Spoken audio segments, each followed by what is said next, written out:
Just this week, I had a client, we'll call him Joe, coming to see me with his family.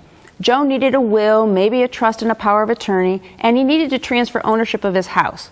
But Joe had just been diagnosed with Alzheimer's, and his family was in a panic because they assumed Joe could no longer make any legal documents. Joe's family was right and wrong. When a person becomes incompetent and no longer understands what he or she is doing, then he or she can no longer sign any legal document. But they were wrong too. A diagnosis of Alzheimer's or dementia does not automatically make a person incompetent to execute legal documents. It's much more complicated than that to determine if a person is competent enough to sign legal documents, like a will or a power of attorney. In general, and this is very oversimplified, a person must be able to understand what he or she is doing, understand what money and property is, understand his relationship to the people who will be affected by his actions, and understand generally what the legal document does. So, for example, before signing a deed transferring the house to his wife, Joe must know his wife, understand that he owns a home, and be willing to give the house away to his wife. Now, who can make this decision?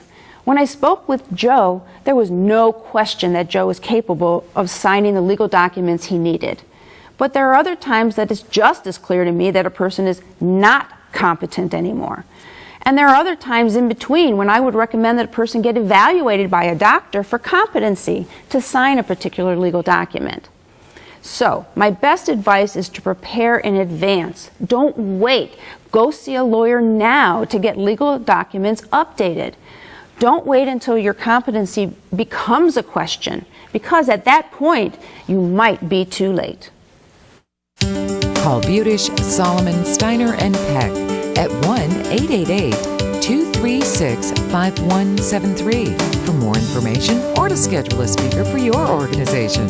Or log on to www.budishandsolomon.com.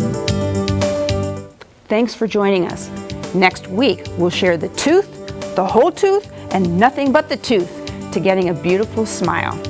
Then, we'll add to your information about the Affordable Care Act, what people call Obamacare. Plus, we'll give balanced information on the importance of maintaining your balance. All great information. But until then, please remember to make the most of your golden opportunities. Would you like to join our kitchen conversation? All you have to do is call toll-free 1-877-765-1543 and leave us your question, name, and phone number. Or log on to www.golden.tv for all the latest information and show updates.